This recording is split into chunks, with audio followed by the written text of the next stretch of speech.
You film on the body. Can I do this one? Yeah. Sid's got this one. Okay. Universal had their own producer on the set every day. And they saw the dailies, which are the things that we shot the day before. They saw the dailies every day. They gave Rob notes like that every day.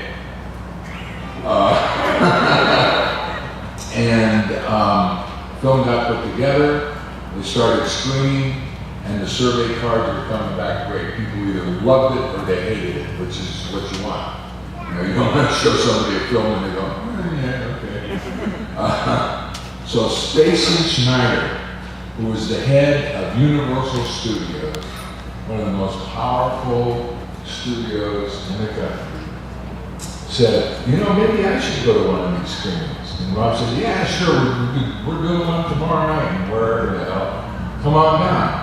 She went down there. After the film was over, they found her crying and shaking uncontrollably in the lobby. Somebody had to drive her saggy ass home and come back for the car the next day. And the next morning, Rob went into the office and she said, we cannot release this film. Why? Because it's inappropriate, It glorifies violence against the police. Yes, it glorifies violence and it's morally corrupt. Yes. At least she was watching. Apparently she had the vapors. I'd only read about that in Henry James novels, that she had the vapors. The other thing is when we were in the middle of shooting, Rob would sometimes show us a little bit of the footage that he had edited together.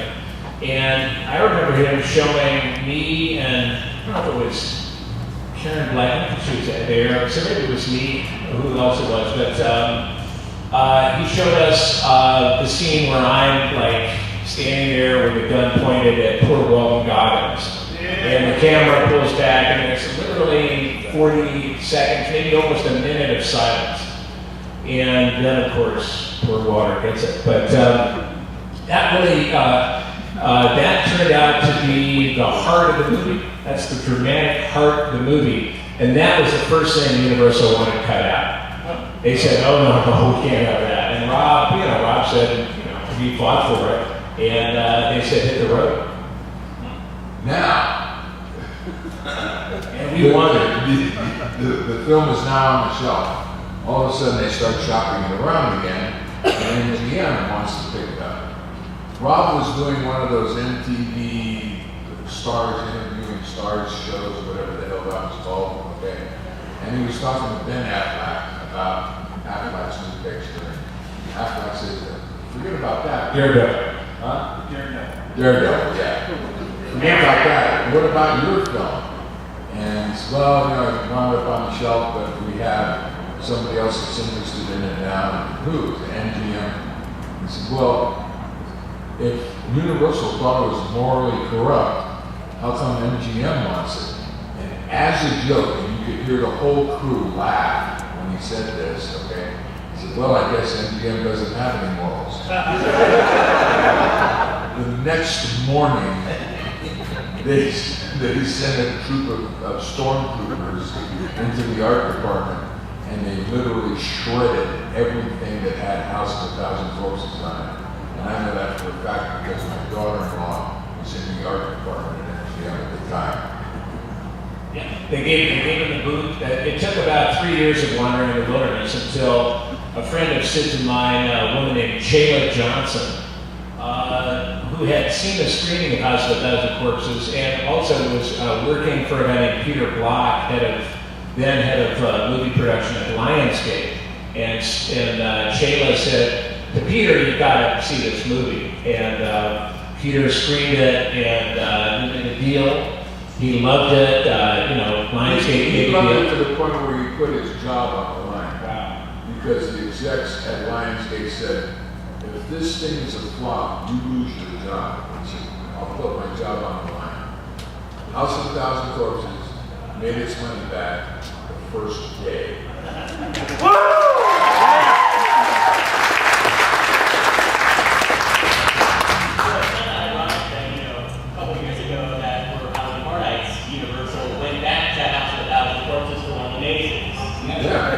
That's funny because Ron and Sherry and my wife and I were the first 4 people through the maze.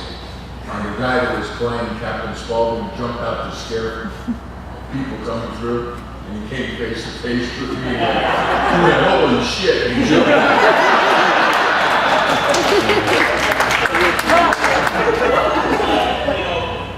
In 2003, you had your career in cinema and ArcLight.